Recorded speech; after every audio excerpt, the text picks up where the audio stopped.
One. Hello,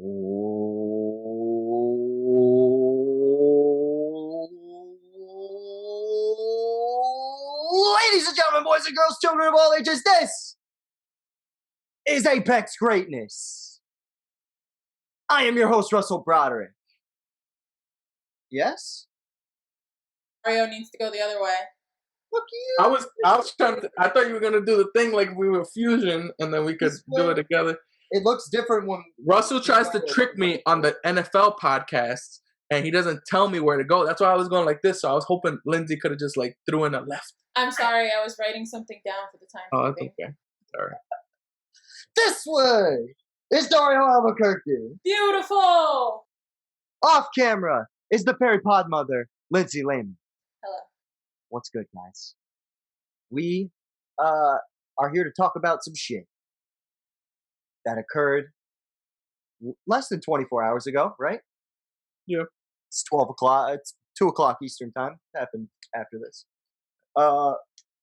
James Harden.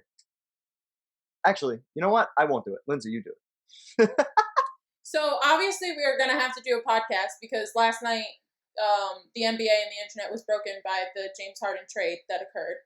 And I personally think it was dumb on a couple of people's parts, but not the Rockets' part at all. I think they won the trade handedly. So you have the Nets. They only got James Harden in this trade. Then the Pacers got Karis LeVert and a second rounder. The Cavs got Jarrett Allen and Taurean Prince. And then the Rockets got Victor Oladipo, Dante Exum, Rodion Kurukas or something. I don't know. But then they got 3 first-round picks from Brooklyn for 2022, 2024, and 2026. They got 1 first-round pick from Milwaukee for 2022 as well. And then they got 4 first-round picks from swaps from Brooklyn as well for 2021, 23, 25, and 27. These motherfuckers got all the picks. Yeah. So they pretty much did what they did with Paul Pierce, Kevin Garnett, back like a couple of years ago, right? With all those trades and shit for them. Yeah, they basically did try to win now. Yeah, almost the same shit. So, yeah, I get what you're saying. It's very similar to what the Nets did to acquire Paul Pierce and Kevin Garnett. That's what you're talking about? That one? Yeah, at least That's funny. I did think about that. Yeah. At least for this one, they're not getting freaking 2 old-ass stars, and they got a guy that's still in his prime, but... You think they'd learn from some shit like that, considering the guys they traded away are the reason they were able to make this happen, like Karis LeVert, Jarrett Allen. Who else? They didn't give up anybody else besides those 2 guys, right? I'm just so surprised. Prince was down there too. Because we talked about this back during the playoffs, right? Yeah. We talked about this, and we thought that they wouldn't do a trade like this because LeVert and a lot of those guys were cool with KD, and it was like, like you just wouldn't expect it. And to be honest, the team was going pretty well, besides the fact that Kyrie is a fucking asshole. That I think the team was overall doing pretty good, and then for them to push this, it's just crazy to me. I don't know why the Nets would do this. Like, they had the depth, and they had the only thing that makes it work in my head is that the Kyrie situation. Right. They wanted insurance. A backup plan. Yeah, insurance. But instead, you lose all of your backup. like you know what I mean? Like, you lose all what made your team so good. So here's what they did get, right? 3-time scoring champion in the last 5 years. I just wanted to pull this up because I thought this would be interesting. He was on the Rockets for 9 seasons. He averaged 29.6 points per game. Just for shits and giggles, I put together the best 9-season stretch, give or take, of some of the best scorers that I thought of off the top of my head. That whenever I think of James Harden, I think of some of these guys. And he is just behind Michael Jordan. He is above Kevin Durant, the guy who's now on his team, and a former teammate. He's ahead of Kobe Bryant from a points per game standpoint, and this includes the 2 seasons where he averaged what 30, 31, and 35, right? So Yeah. Allen Iverson during his scoring title era, and James Harden is averaging more points than all of them. That's part one. You didn't just trade for a scorer; you traded for a generational scorer. So now you have 2 generational scorers on your team, guaranteed. No matter what you think about Kyrie Irving, at least those 2 guys universally respected for that. The second thing is James Harden was able to do this work under head coach Mike D'Antoni, who is now an assistant coach for the Brooklyn Nets with Steve Nash, right? So this is a guy who has full and complete understanding of the system they want to try and run. Yeah. And I think that's the Well, benefit. he didn't he build the system? This is like with Amari, Harden, Nash, and D'Antoni on Brooklyn. This is the 7 seconds or less team. This team will validate each and every one of those guys, which I think is really interesting. Like all these guys are benefited in that same system, and all of them are not champions. So if they win, it'll be like a all for one for all type situation. And I think that's where that comes from. And also the insurance policy for Kyrie is very interesting. Do you think this is why Kyrie hasn't been with the Nets? Because the news had to have gotten in the ball club. When? When do you think? Like That this was going to be happening? Yeah. Well, I mean, it could all be coincidence, but I don't think it is. Me neither. Because what really stirred it up was James Harden's press conference. Like 2 days ago? Maybe it was yesterday. Where he's pretty much said this team doesn't have talent. This team, I don't see us going anywhere. And he was pretty much saying that he wants out. like Who said he that? finally said it public. James Harden. Yeah. Yes. Yeah.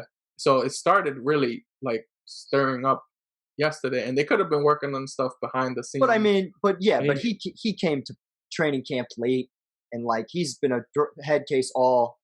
Oh yeah, of course.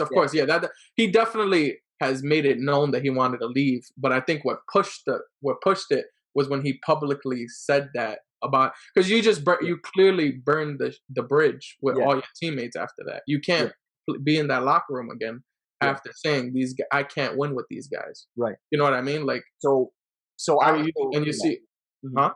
I was gonna say, and you see with DeMarcus Cousins how that affected that locker room. Like he clearly was not happy about that. So there was no way that they were going to be able to be teammates. And I think the coaching staff told Harden not to come to practice. Oh yeah, they did. But here's what I was thinking about. This is Kyrie Irving's last game. Kyrie Irving's last game was the 5th. He did not play against Philly on the 7th, and that's when news broke that he was like no one could contact him, whatever. Yeah. Yep. Today we're recording this on the 14th. Do I think that rumblings of that trade were out by that point in the Nets locker room? 100%. 100%. And I think he was interviewed when they were blowing teams out to start the season. And he was the first guy who was getting the post-game interview after Durant did the TNT interview where he got made fun of. Kyrie came on the next night. Yeah. It was definitely against Boston. And he said, we have a squad. We have a squad. Our team is definitely good enough right now to win a championship. I think that he believed that, and I think he did not want to see this trade happen. That's my bold.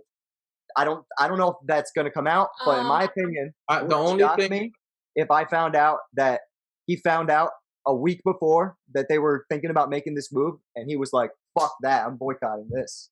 The only thing that and because I know he's been very, and then not to get political, but he's been very like outspoken about this stuff, and yeah, if you look at it, the 6th was when the Capitol building got breached. Oh, that too. So that, Yeah, I'm sure. so I think that might have played a role in maybe it's a mix. Apparently, and there was reports that him and Durant have been distant, and he hasn't been telling like that's what I'm gonna pull up. Actually, hold that thought. So my only thing about Kyrie being weird about the trade is that there was, in the last couple of hours, Rachel Nichols tweeted something quoting someone close to Kyrie saying he was happy with Harden coming to the Nets. So there has been official word that maybe it's not the trade that made him upset. Yeah. Well, the original thing was about him not being in favor of Steve Nash, which really makes no fucking sense to me. Because he's the one that benefits the most from that. I would assume so. I brought him up for fucking MVP in our awards available in our archives. And I thought that, like, that whole system benefits that position more than anybody else. It will always benefit the point guard spot first. Just that's how it works. The ball runs through them. It's a high usage rate. So they end up reaping the benefits, like you said. So I was surprised to see this, but the relationship with Kevin Durant has been described as very distant recently. Would recently be described as the last 2 weeks? Yeah, probably. I think so. Yeah. So I think, yes, while Kyrie is a political guy, I think that this definitely bothered him because he liked those guys. He was always like very responsive on the bench, and he was playing his heart out up until he just walked out. And yes, I do think it might have been a combination of things, but I definitely think this is on the list. So I'm interested to see. Also, Harden, Kyrie, Kevin Durant, two out of 3 guys in Kyrie and Harden really need the ball, right? They're not off-ball guys. Yeah. So I could imagine Kyrie being like, great, where the hell is my spot? Yeah. So. And in that case, he looked at, all right, so. This is a guy who was talking about getting. I just want to make sure that we're all on the same page. Who's the best player on that team? Kevin Durant. Kevin Durant. Okay, Kevin Durant. All right. I just wanted to make sure that we understand that. Because in my mind, he's the second best player in the NBA right now. So. Okay. So to me, it's Kevin Durant. And I look at Kyrie Irving as he has to be the third guy. Because you're not James Harden. Like, when it comes to the playoffs, give me Kyrie over James Harden. But in terms of, I'm sure he feels that way. Yeah, when you have to take the big shot, I'm trusting Kyrie over James Harden. When it's towards the fourth quarter, give it to Kyrie over James Harden. But if we're talking about getting you there and making you this juggernaut, like, you have to be okay with that role of you being the third guy. But when it's time to be the main guy in the fourth quarter and stuff, it's between you and KD. Like, I think that's where his role goes from third to second. I think that, but I don't see him doing that. Like, he didn't want to play second fiddle to LeBron James. Yeah. Why the fuck is he gonna play third fiddle to James Harden? Like, that's why I think he's gonna have to play like a Chris Paul role. So let's go to Chris Paul. Hold on. Let's see Chris Paul's numbers when he was in Houston. Yeah, but I don't even think that's fair to even compare that because they didn't have a Kevin Durant. Like Kevin Durant plays such a huge role in that, and I think he's the one that's gonna make it. If they do match, it's because of his game. Like, he makes it easier on them not having to fight for the ball as much. 17, 5, and 8. And you probably shoot a way higher percentage. At third fiddle, that's what you're looking at. Best case scenario, you can probably get that to 20, maybe 25 and 5. Yeah. Like, they need him to play, and it's going to be so hard to do this, but they need him to produce like Clay did, but Clay did it off the ball, like completely off. That's what, yeah. And that's not the style either. But what were you gonna say? The style behooves people to get off the ball and make jump shots, but it doesn't for these. Like, that's just not Kyrie's game. Yeah, but the one thing is, James Harden has very long ago, but has been the third guy on in the bench. OKC on the bench, and That won't happen. he was great at that role. Yeah, but I just can't imagine that he's gonna do that. yeah, no way. That's not There's happening. no He's way. not coming off the bench. But if he would be the easier person to get that done. You know what I mean? Like, Yeah. but I just don't see him doing that. So, he said he wanted to go to a team to win a championship. So he's gonna have to figure it out because he's going to their team right now. He's not. They're not. You know what I mean? Like, it's not like Houston where he had all the say and. But this is where I think and why I brought this up in the beginning. This is why I think it's slightly different. He might know the offense better than anybody there. He might literally know the offense better than anybody there because of how it's coached and how long he was in that system. Yeah. Like, and so he might feel, that he's going to somebody's team, but that it might be a little bit different, that he's there to speed up the process, let's say. Well, no one's really talking about this, and this is something that we've texted about. How much does this fuck up the player empowerment era? All right.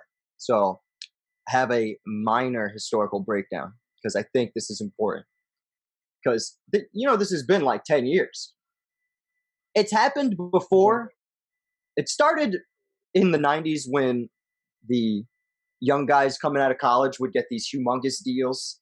And, like, it was the too much too soon era. Yeah. And that kind of shifted. And then the basketball happened, and like that era happened, and everything got super uptight, right? Like there was that's when the dress code got established in the league, shit like that. And in our era, the shift between players and organizations deciding fates of franchises happened with this decision. When LeBron sat on ESPN, made money for the Boys and Girls Club, which is cool, but sat on ESPN and he talked about how he was taking his talents to South Beach and joining Miami, right? Look at how noticeable his hairline is here. Crazy. I remember saying this as a kid, and it stands out even now. The checkered shirt is a nice touch. Is that checkered? Yeah. Looks checkered to me. Oh shit! It had my eyes bugging. I couldn't see the light lines going horizontal. The shape up is money. Like, this man was like, if I'm gonna get hated by half of America, I'm gonna look good while I do it. Yeah, don't worry, bro. I know what Burberry looked like. He was like, I'm gonna break the hearts of an entire city for charity. It's amazing. But he chose with his free agency to leave Cleveland, a city and an organization that basically bowed at his feet in terms of let him pretty much do what he wanted behind the scenes. Not from an organizational standpoint, but just like he had his friends always around.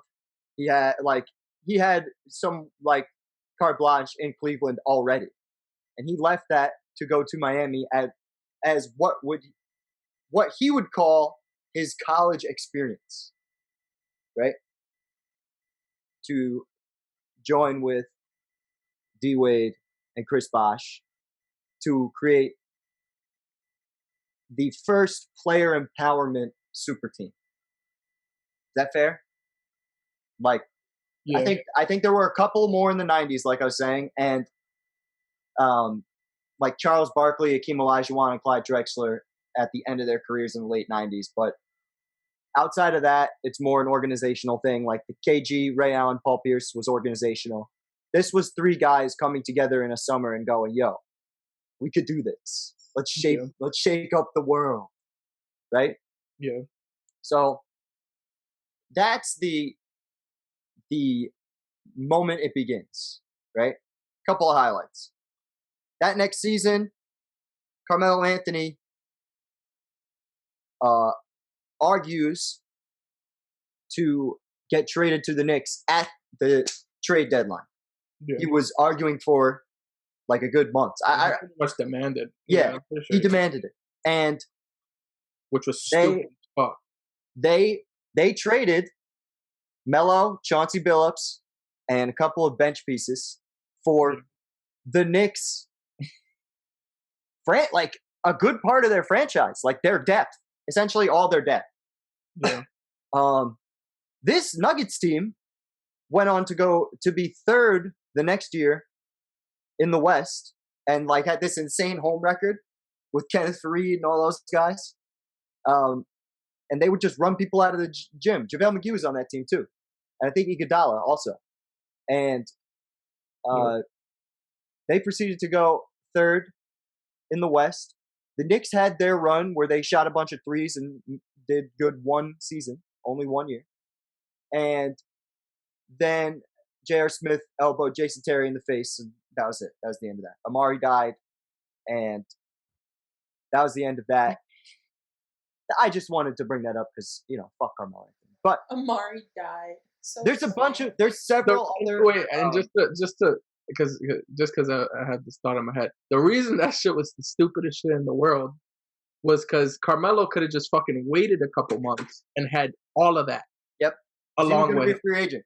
Yeah, he could have had what the Nets have had before this stupid ass trade, all this depth with himself and Amari and everything, and they could have been championship contenders for a couple of years, Yeah.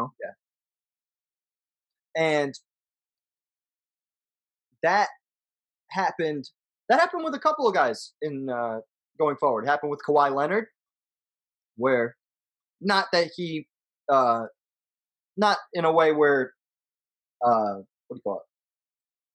He lost all of the depth on the team he was going to, but he forced his way out, right? Yeah. Free agency, as Bill Simmons would coin it. Yeah. Well, and KD was the next person to kind of do it, similar to how LeBron did it when leaving OKC to. Yes, as a free agent, though, he was able to do it. Yep. That was the other big one, and that was something that had gotten talked about and was rumored for a few months beforehand. I remember people were talking about Jerry West coaxing Kevin Durant to come to the Warriors. Chris Paul leaving the Clippers via a phone call to James Harden, right? Having conversations with James Harden over a period in the offseason, and getting Chris Paul to get traded from the LA Clippers to the Houston Rockets, right? Which got them to the Western Conference Finals. And that was the year before Paul was going to be a free agent. So, and then the most recent one of like significant note was Anthony Davis. Requesting a trade to get out of the Lakers and kind of like sacrificing his season to do it in a way. I don't think he originally anticipated that, but he gets moved to the Lakers and goes on the big playoff run to win the championship. Here's why I bring this up. I think this is the apex of the player empowerment era. I think owners are going to be much more weary of signing these like I think that short-term deal stuff where they do like a year and then they have an opt-out. I think those are probably done unless your name's LeBron. But even LeBron's signing long-term deals now. Like he's got a long one with the Lakers, right? I think it's just a 2 year, right? 2 year with a. It was longer than what he had signed with Cleveland. I know that.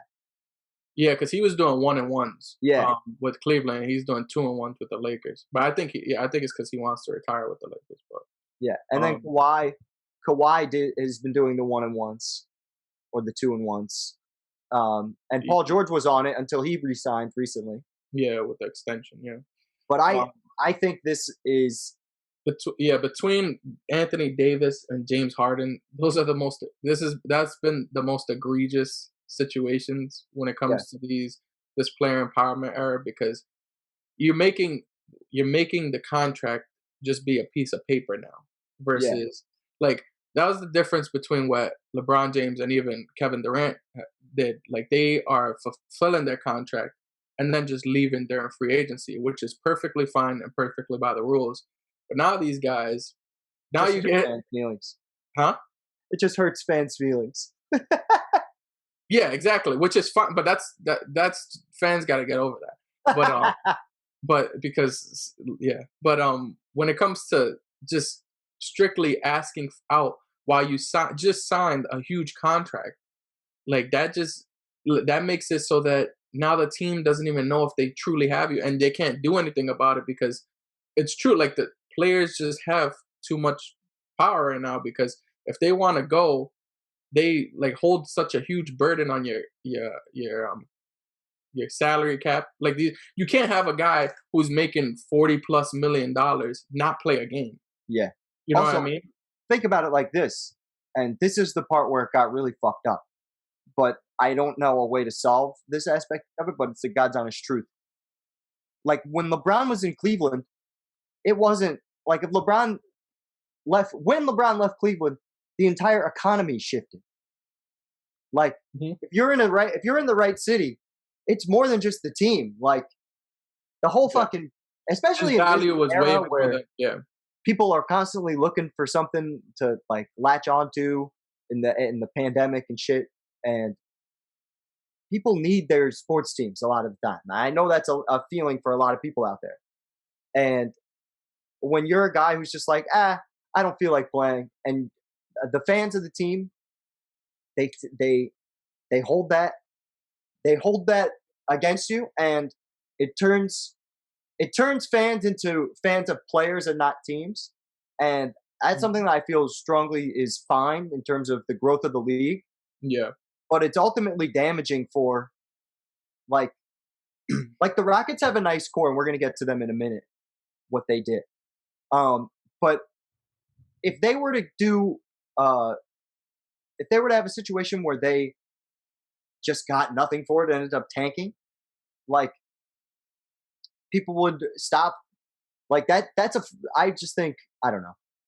I think You're it's thinking good. of the economic losses because of it? Yeah, I'm just thinking of what a guy like that does. But in Houston, it's not going to mean as much because it's a bigger city. Yeah. But like, Yeah. Kevin Durant leaving Oklahoma City was like huge. devastating.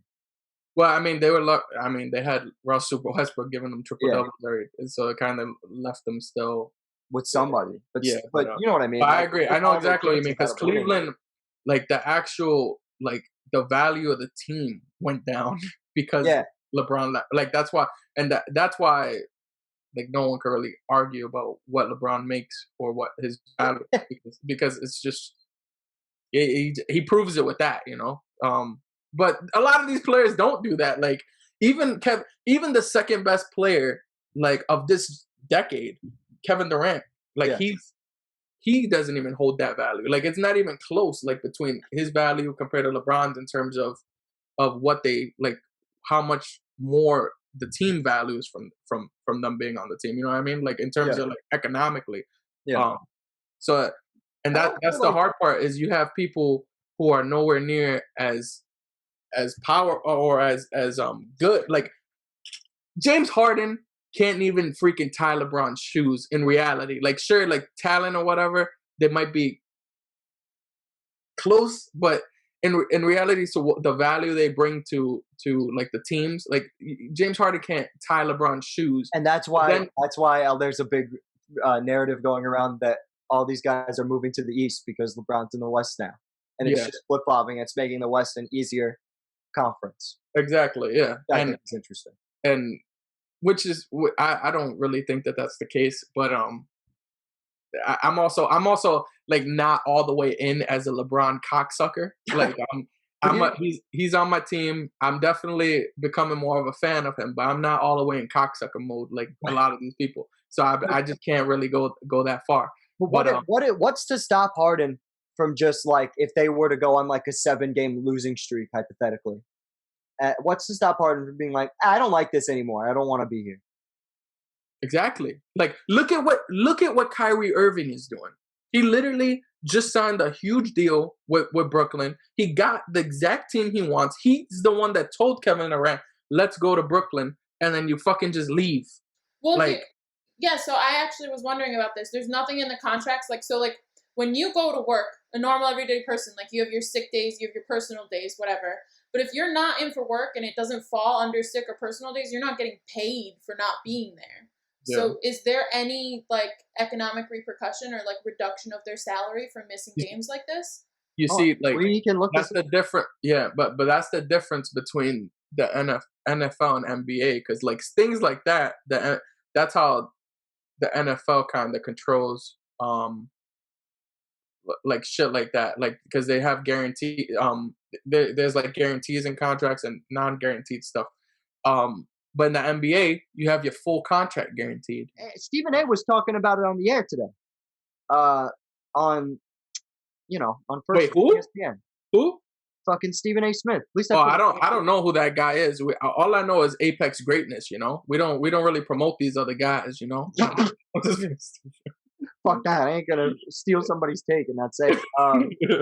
If he was talking about how Kyrie is in danger of getting his contract voided, and if that's why they made the trade because they're worried about that, that makes me feel very different about the outcome of what this is going to do for the Nets. Why not just fucking trade Kyrie? Who's going to want him? What do you mean? That's true. But what you can't, if they do void his contract, that opens up the option of getting. You don't get dead cap space in that situation? No, I think if you're gonna get your contract voided, I think it kind of becomes like an AB situation. I know it's totally different, but it's similar in that sense where do you know what I'm talking about when AB with Oakland, when he got his contract voided and then he got screwed out of his guaranteed money. You're talking about in the NFL? Yeah, NFL, but it's a very similar situation where because what you're doing is you're breaking your contract, you're breaching your contract, and that's just normal in like any course of business. So if he's breaching his contract, then he most likely the contract is void at this point. He no longer has to be paid, and he could be paid based off the days that he actually plays versus just the full guaranteed money. Yeah, they'll still have to owe money.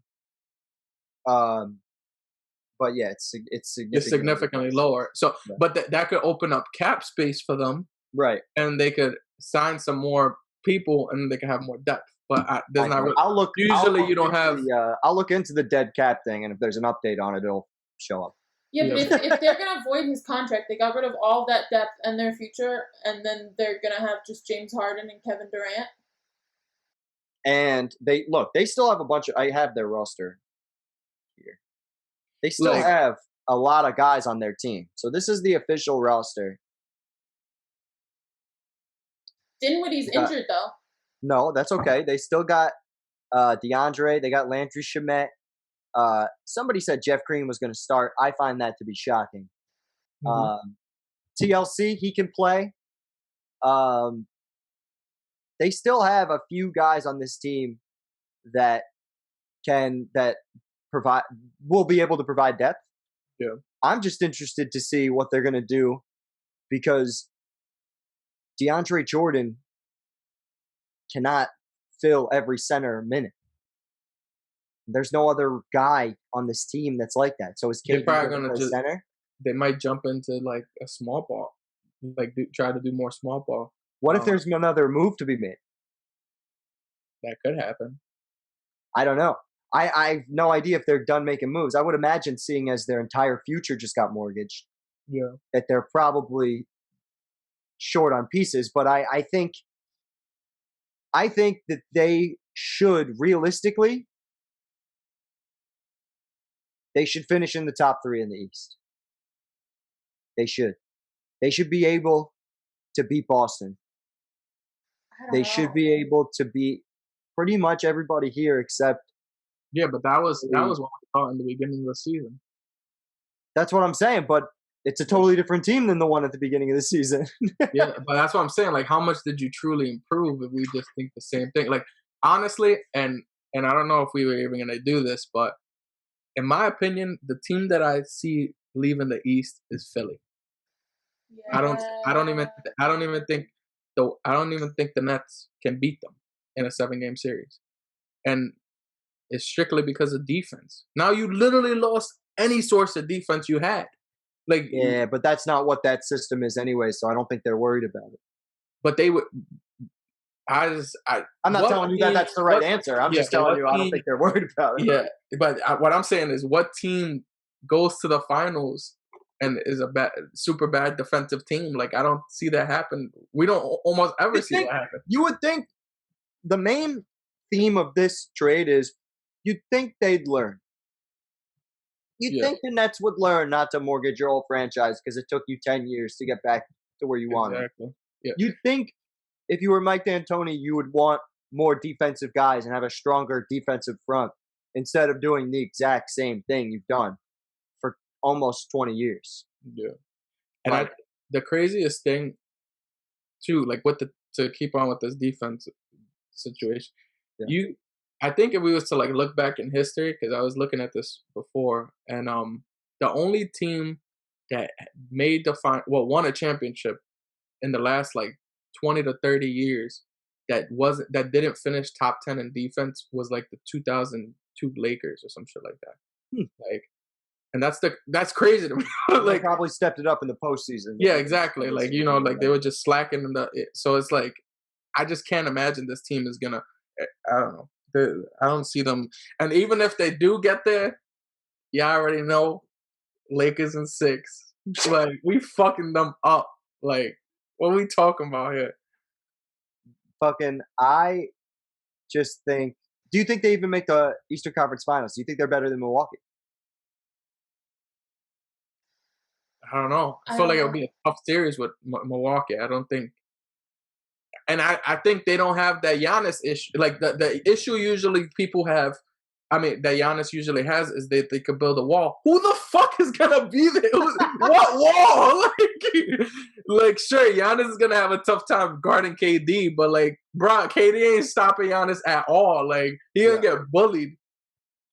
Yeah, I don't know, man. Like, it's just I don't know. I think this team is they're never going to get past their problems with Budenholzer as the coach, in my opinion. It's all the same stuff. Giannis still playing 31 minutes a game. He asked management to play 36. Mike Budenholzer said, "Nah, the analytics say he should only be playing a maximum of 32. So, fuck that. Fuck him. Giannis could be the best player in the world, but he's got a governor on him. It's ridiculous." And I think because of that, I think Brooklyn would probably be able to have their way come playoff time. I definitely think that. I don't think so. I think that's I think that'd be tough for them. I just think they'd be able to score more. Yeah, the only way I think the Nets will be able to score more. But they could stop them.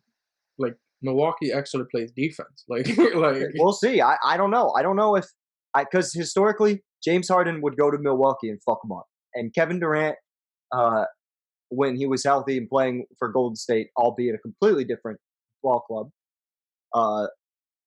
was able to pretty much have his way with Giannis when he had the ball in his hands. So I think I would take the Nets. I think the Nets are the second best team in the conference. Who's the first? You guys want to say Philly? We'll say Philly. Okay. I thought you were going to say the Celtics. No, I think the Nets are going to lose to the Celtics. Definitely. Or the opposite. What am I saying?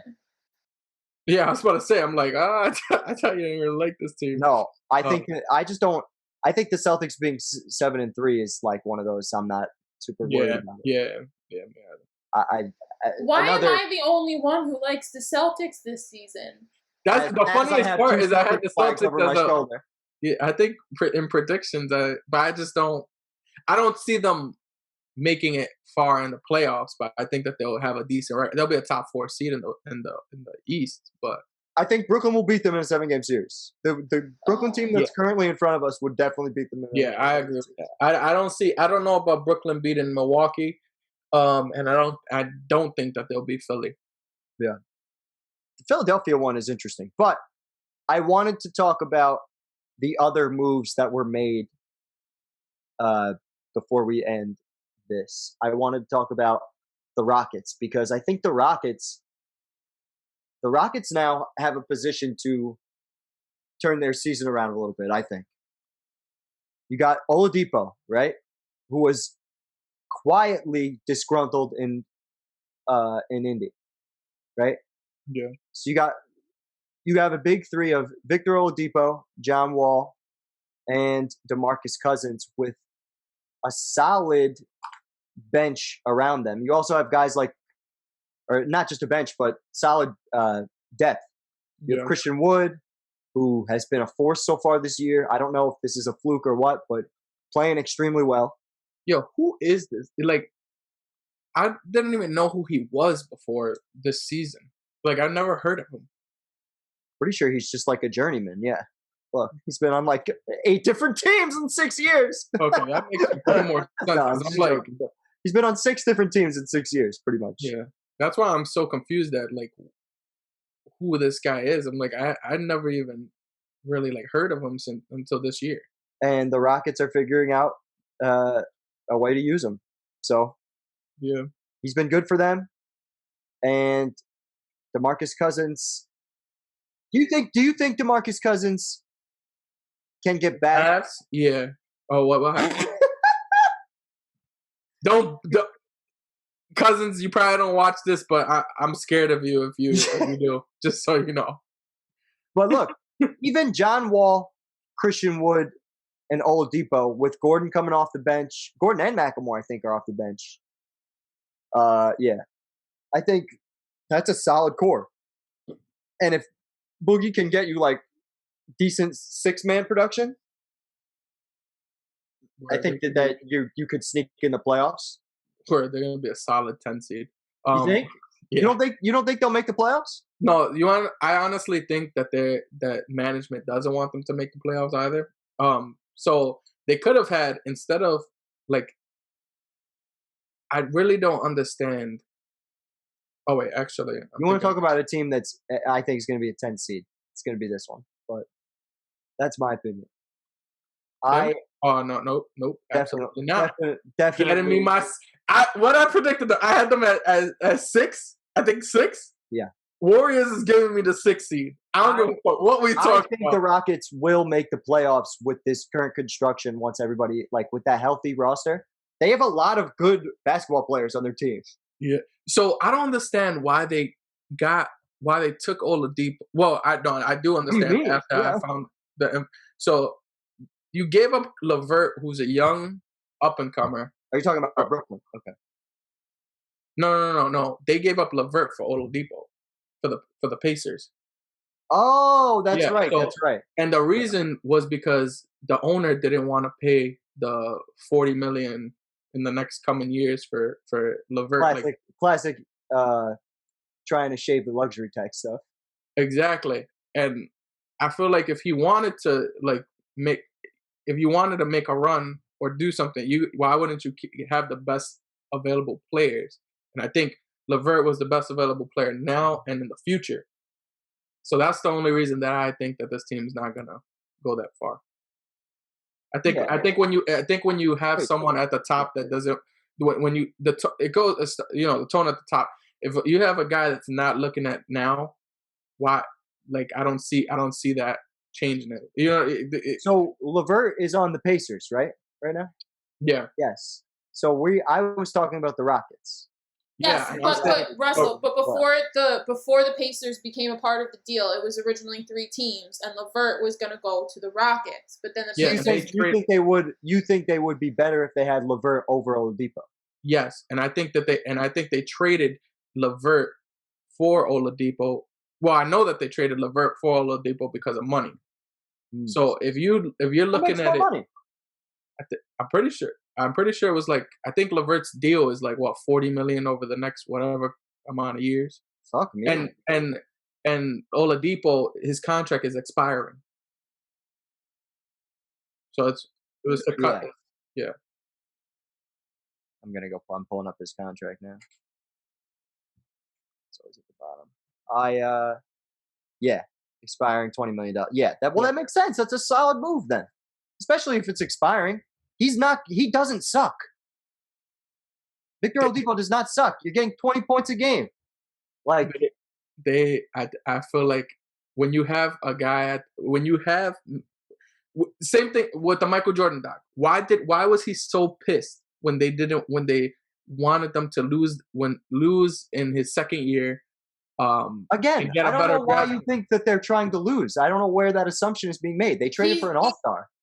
Because he's saying that he thinks if they really wanted to win now, they wouldn't have been worried about an expiring contract versus a non-expiring contract. They would have went for the guy that was probably better. Which he believes is LeVert. But I don't think they agree with you. Huh? I think they looked at it and like, oh, we can trade LeVert for an all-star? Sick, let's do that. I think that's how they looked at it. I don't think so. I think that they did it strictly because of money.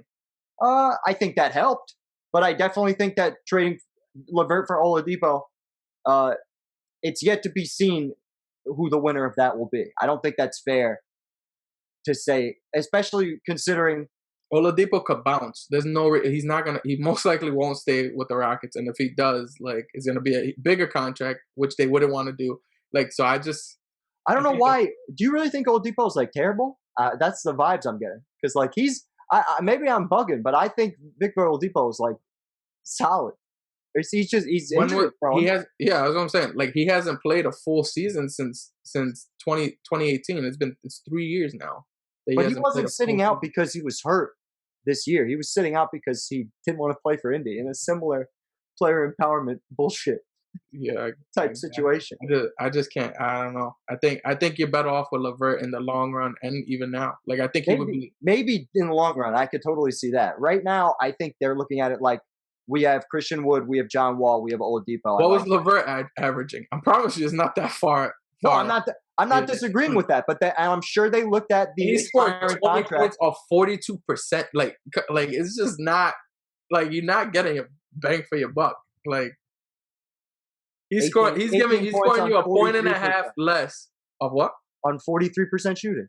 And how much less money? Like everything. Like, I don't know. I think he's definitely the better option from now and moving forward. Same type of deal. Oh yeah, less money, a little bit less money, but yeah. What do you call it? I think the Rockets looked at it like this is an expiring contract. If it doesn't work, we can get rid of him. But they're trying to make a push with a happy locker room because they were making, even with a disgruntled James Harden, they flashed and had high scoring performances. Yeah, where they could do things. So I think that's why they did it. I think they looked at Oladipo and said, "Here's a guy who needs a change of scene," and we might be able to take advantage of something here. Because I really think Oladipo can get back to all-star form. It's just a matter of how healthy is he. And so far, even again, another guy who's disgruntled still gave you 20 points a game. Yes, it's on a low shooting percentage, but it wasn't that far off from LeVert. Like I think he's getting himself back into form from being injured over the last 2 years. And I think it was a smart move by Houston. And for Indiana, it's a fucking great move. Indiana looks great. Yeah, Did you see them against the Warriors the other night? Yeah.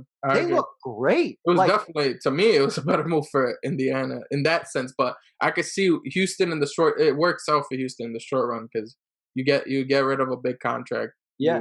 You save up and you care your future. But you might have missed out on a future star. Like LeVert seemed pretty good. So this is you getting into this is putting your opinion into it a little bit. You think LeVert is like I think LeVert is going to be. I think in the next 5 years, LeVert is going to be better than Oladipo. Okay. That remains to be seen. We'll see. I think it really depends on the coaching he receives, which the coaching is good in Indiana. And it depends on how happy he is going from the city to.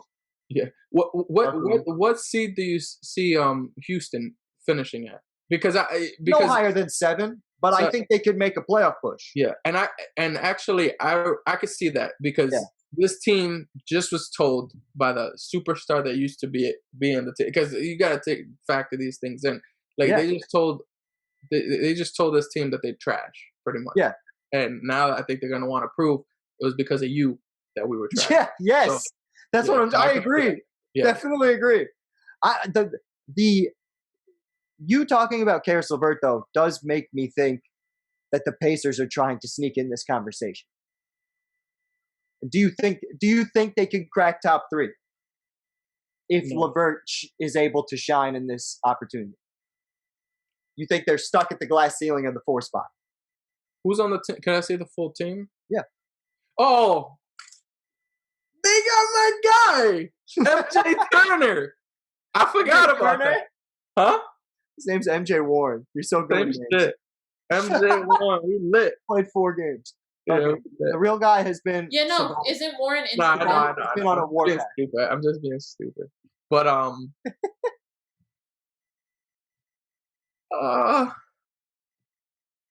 If LeVert no, I don't see. 20 you know, I don't see them. I don't see. I could see them maybe cracking the 4th, like fighting Boston for the 4th seed. They'll probably finish 5th, and probably get bounced in the 2nd round or some shit like that. I think this team.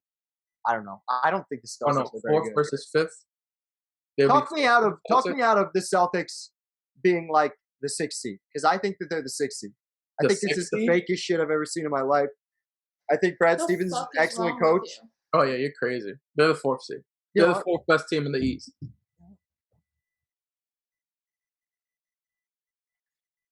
You got 2 guys averaging.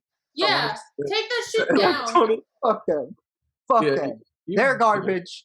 You got 2 guys averaging 26 points a game. Like, I think they have 3 guys in double figures. One of them is Marcus Smart. Marcus Smart, and they play the D. shooter or a they scorer. play defense. Defense. I don't give a shit. You are being terrible. They're not doing shit against a James Harden or Kevin Durant, and it was proven when they got blown out. Game 2. Wait. What are we talking about? That does not say, "Oh, you're going to be a 6th seed because of that." Like, sure, they're not going to beat James Harden and Kevin Durant, but they could be the 4th seed. They are first round and out. I think the Pacers are absolutely better than them. not. I think the Bucks are better than them. I think Philly's better than them. I think the Nets are better than them. I'm interested to see them against Atlanta and Charlotte. I think you smoke way too much fucking crack, is what I think. Crack.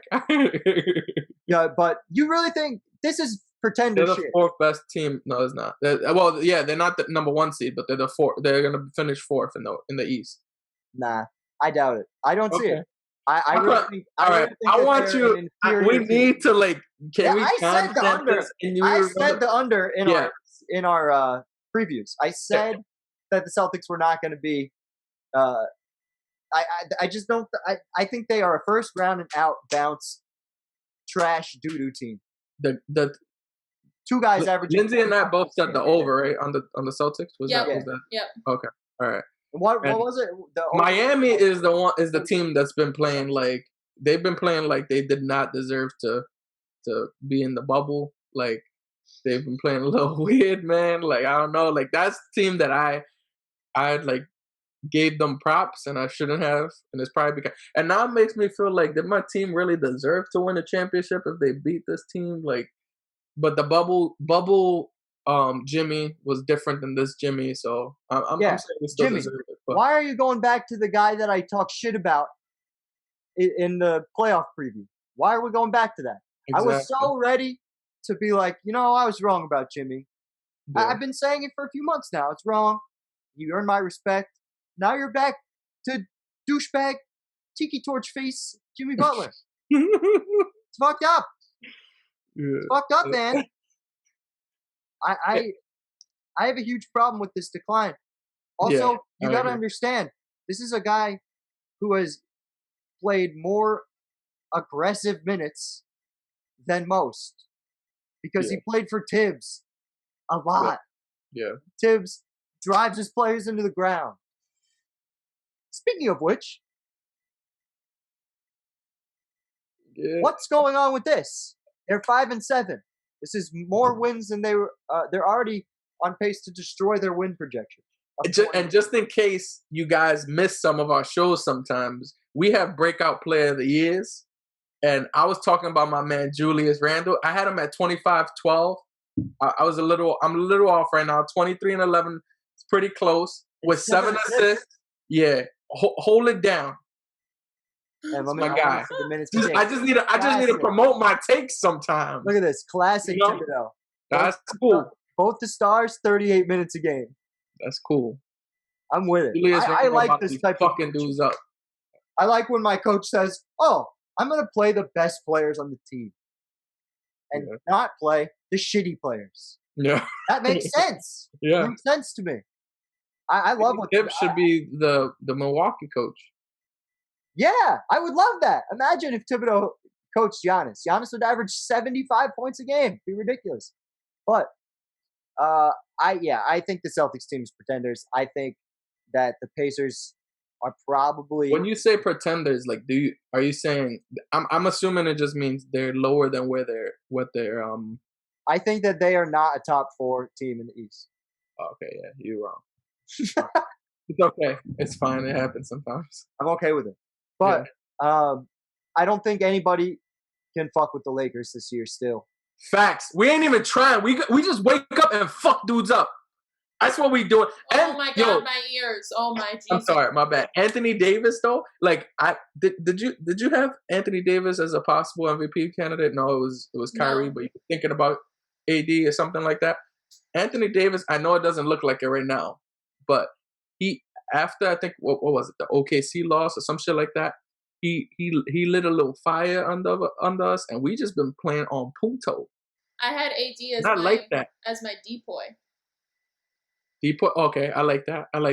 But after San Antonio lost. That's what it was. Sorry, they just faced OKC. After that, he just lit a little fire. Said, "Yo, bro, we can't be fooling around." Shooting 75% in the last 3 games. Anthony Davis being a monster. But why is LeBron trying so hard? Can you explain that to me? He's not trying. He's still playing too much. Is this the down spiral for LeBron? What are we talking about? He's averaging the least amount of minutes in the beginning of a season in his whole career, probably. Like, he's not trying at all. He's giving you 24, 8, and 8, and not even trying. The shit he was doing to Houston. But that's because he just likes to disrespect them. Yo, I really do think that he doesn't like. He players like Westbrook and Harden. He wants to let them know, like, I am you guys' father. Like, this is the truth. Like, we saw it because he was super disrespectful in the freaking playoffs too, and I was super surprised at that. I was like, I didn't expect that. But he's been disrespecting dudes lately. I love it. Yeah, he had a bet with Dennis Schroeder for a 3-pointer in this fucking. Yeah. It was this game or the Lake game or the other game. It was. It might have been this. I don't know. It was one of the 2 games. Because they played back to back. They didn't allow that in the league this year. Can I take a moment really quick to rant about these throwback bullshits, please? I think they look nice. No, stop. Okay, these ones aren't terrible, but first of all, there are way too many fucking powder blue bullshit jerseys now because of all the throwbacks. And second, some of these throwbacks are god-awful ugly, and maybe, just maybe, the reason that they're throwbacks and old was because someone, somewhere along the line between back then and now, was like, nah, this shit's ugly, let's change it. And you motherfuckers are just like, oh no, we're gonna go back to the ugliness? No, thank you. I'll pass. Bet something. We out here to win a championship. Pass in the game before that was just wild. I don't even where he threw it like this. It was ridiculous, bro. We sleepwalk into the first seed, and we about to win a whole nother championship. Yo, we lit. I know people mad because I'm a Lakers fan. We're about to win the 2nd championship in less than a couple of months or whatever. And I'm also a Chiefs fan, and we're about to win the 2nd championship back to back. Like, I'm just winning. Fuck is we talking about? We're gonna talk about that stuff tomorrow.